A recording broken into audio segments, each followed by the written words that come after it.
ہاں ایک پہلو ایسا ہے جس کے حوالے سے حضور کی عظمت ہماری سمجھ میں آئے گی. حضور ایک انسان کی حیثیت سے کیا تھے، ایک باپ کی حیثیت سے آپ کا کیا طرز عمل تھا.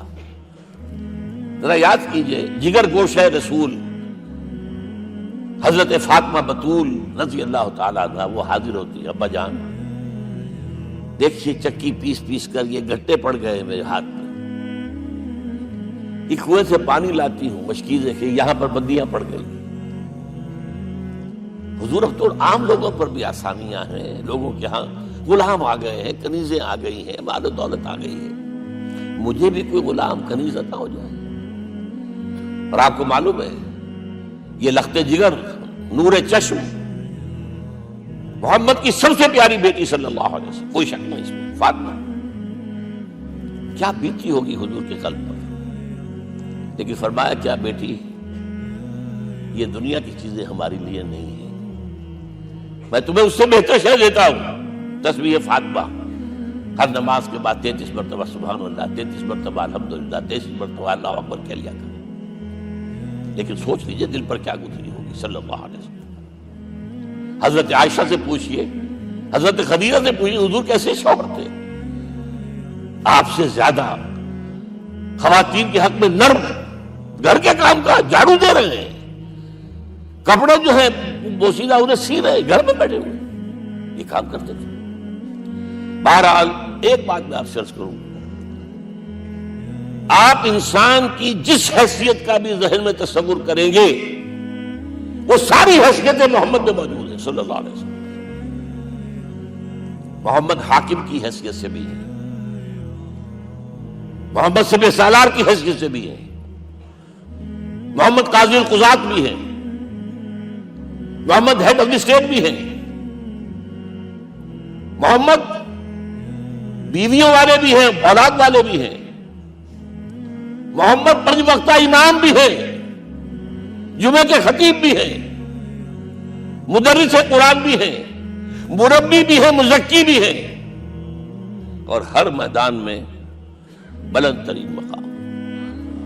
کوئی ایسی جامع شخصیت ملے گی؟ ہمارے ہاں تو حال یہ ہے کہ جو خطیب صاحب ہوتے ہیں وہ 5 وقتہ نماز کیسے پڑھا سکتے ہیں، ان کا تو اونچا مقام ہے. 5 وقتہ نماز کے لیے تو علیحدہ چاہیے امام آپ کو، اور وہاں بھی ایک امام سینئر ہوگا وہ عشاء مغرب اور فجر پڑھائے گا، ایک جونیئر ہوگا بیچارہ وہ جو خاموش نماز ہے وہ پڑھائے گا. 5 وقتہ نماز پڑھا رہے ہیں محمد صلی اللہ علیہ وسلم، اور خطیب بھی وہی ہے، مربی بھی وہی ہے، مزکی بھی وہی ہے. ہمارے ہاں جو لوگ تزکیہ نفس کے میدان میں ہیں وہ پھر جماعت کبھی نہیں کراتے، کبھی نہیں دیکھا ہوگا آپ نے کسی صاحب کو کراتے ہو. یہ جامعیت جو ہے، جامعیت کبریٰ. میں صرف ایک بات کہا کرتا ہوں، ایک اعتبار سے حضور کا اسوہ نامکمل ہے. آپ مجھے سوء ادب کا مرتکب نہ قرار دے دیں. اسوہ کیا ہے؟ عورت کے لیے اس کی اپنی نسوانی زندگی کے لیے اسوہ آپ میں نہیں ہے. آخر نصف انسانیت ہے، اسے بھی اسوہ چاہیے. یہ ہے جس کی وجہ سے حضور نے شادیاں کی ہیں زیادہ. خواتین کے لیے اسوہ حضور کے ازواج مطہرات ہیں، اور ان میں سب سے بڑھ کر جو بالکل یوں سمجھیے کہ آغاز کے اندر نوجوانی میں آ گئی ہے حضور کی خدمت میں، نہایت ذہین و فتید. انہوں نے پھر عورت کی زندگی کے لیے حضور کا جو طرز عمل تھا وہ انہوں نے بیان کیا نا. اس لیے سورہ احزاب کے اندر اس کا تذکرہ ہے، جہاں یہ آتا ہے لقد کان لکم فی رسول اللہ اسوۃ حسنہ، وہیں پر یا نساء النبی لستن کاحد من النساء، اے نبی کی بیویوں تم عام عورتوں کے مانند نہیں ہو، تمہیں تو اسوہ بننا ہے امت کے لیے. اب اس سے اگلا قدم میں بڑھا رہا ہوں آگے، اور اس کے ساتھ جڑ جائے گی تیسری بات. تیسری بات کیا ہے؟ وَنَصَرُوهُ، اس کی مدد کریں صلی اللہ علیہ وسلم. پہلی بات تو یہ نوٹ کیجئے، حضور انتہائی غیور انسان تھے، انتہائی غیور. یہ کہا جاتا ہے کہ اگر حضور گھوڑے پر اس میں سوار ہوتے تھے اونٹ پر، اور آپ کا کوڑا نیچے گر گیا تو آپ یہ کسی سے نہیں کہتے تھے کہ ذرا یہ میرا کوڑا مجھے پکڑا دینا، یہ بھی گوارا نہیں تھا. آپ اونٹ بٹھا کر نیچے اتر کر اپنا کوڑا خود اٹھاتے تھے. کسی سے اپنے ذاتی کام کے لیے کوئی مدد مانگنا امکان ہی نہیں. بلکہ ایک واقعہ تو وہ ہے جب بھی میں تذکرہ کرتا ہوں میری آنکھوں میں آنسو آ جاتے ہیں. یہ ہجرت کے وقت کا واقعہ ہے. آپ کو معلوم ہے حضور نے تمام مسلمانوں کو مکے سے جانے کی اجازت دی، چلے جاؤ مدینے، چلے جاؤ مدینے. آپ خود تھے موجود، اس لیے کہ رسول اپنے مقام کو نہیں چھوڑ سکتا وداؤٹ ایکسپریس پرمیشن فرام اللہ سبحانہ وتعالی. اب حضرت ابوبکر پوچھ رہے ہیں حضور اجازت آ گئی؟ نہیں آئی.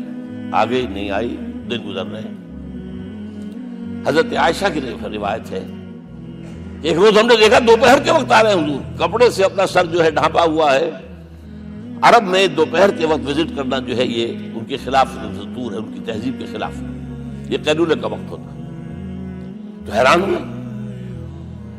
آتے ہی فرمایا ابوبکر ہجرت کی اجازت ہو گئی. اب انتہائی خوشی سے اور بڑی امید میں کہ بڑی شاباش ملے گی حضرت ابوبکر فرماتے ہیں، عرض کرتے ہیں حضور میں نے 2 اونٹیاں تیار کر رکھی ہیں، خوب کھلا پلا کے انہیں فرما کیا ہوا ہے، یہ ہجرت میں ہمارے کام آئے گی. حضور تھوڑا سا توقع فرماتے ہیں، پھر کہتے ہیں اچھا ٹھیک ہے، ایک میں استعمال کروں گا لیکن میں اس کی قیمت ادا کروں گا. حضرت ابوبکر رو پڑے. حضور مجھ سے یہ مغایرت، سائے کے طرح کے ساتھ رہنے والا، اس سے یہ مغایرت، ذرا سے اشارے پر اپنی کم سن بیٹی پیش کر دی نکاح کے اندر، اس سے یہ مغایرت. رو پڑے. لیکن حضور کی اپنی غیرت تھی، میں قیمت دوں. اب بتائیے مدد کا کہ یہ درکار تھی؟ مدد تھی ان کے مشن کے لیے. مشن 2 حصوں میں تھا. اس کو جانیے، آج کچھ علمی باتیں آ رہی ہیں. حضور کے مشن کے 2 حصے، ایک ابتدائی جو تمام انبیاء اور رسول کا تھا، ایک تکمیلی جو صرف محمد کا صلی اللہ علیہ وسلم. ابتدائی کیا ہے؟ اللہ کی طرف دعوت، تبلیغ. جو دعوت قبول کر لیں ان کے لیے بشارت، بشیر کہ تمہارے لیے آخرت میں جنت ہے، دیوتے ہیں. رد کر دیں ان کے لیے نذیر، خبردار کرنے والے، جہنم کے لیے تیاری کر لو. داعی اللہ، اللہ کی طرف بلانے والے. سراجا منیرا، روشنی کے چراغ. یہ حیثیتیں مشترک ہے تمام انبیاء کرام. تمام انبیاء بشیر بھی تھے، نذیر بھی تھے، داعی بھی تھے، سراج منیر بھی تھے. اگرچہ ان تمام حیثیتوں میں بھی حضور کا سب سے اونچا مقام علیحدہ نمایاں ہے، لیکن حیثیتیں بنیادی طور پر مشترک ہیں.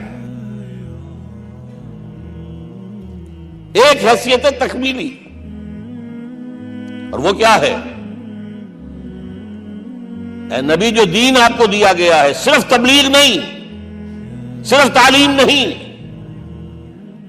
اس کو قائم کر کے دکھاؤ ایک نظام زندگی کی حیثیت سے. 3 مرتبہ قرآن میں یہ الفاظ حضور کے لیے آئے ہیں، هو الذی ارسل رسولہ بالہدی ودین الحق لیظہرہ علی الدین کلہ. 3 دفعہ سورہ توبہ میں یہ الفاظ آئے، سورہ صف میں یہ الفاظ آئے، سورہ فتح میں یہ الفاظ آئے.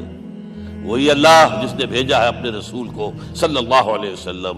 الہدا، قرآن حکیم، ہدایت کاملہ، اور نمبر 2 دین حق. یہ 2 چیزیں دے کر بھیجا. کس لیے؟ تاکہ اس دین کو غالب کرے پورے نظام زندگی پر. یہ معاملہ ذرا سوچئے. اور یہ حضور کے لیے 3 دفعہ، اور کسی اور نبی کے لیے 1 دفعہ بھی نہیں. قرآن مجید کے اس نقطے کو ذہن نشین کر لیجیے. جیون ہر کوئی آنکھیں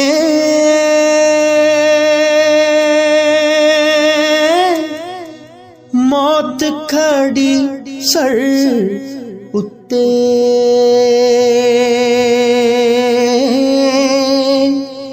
تیرے نالوں لکھ لکھ سونے خاک اندر ਜਾ ਸੁੱਤੇ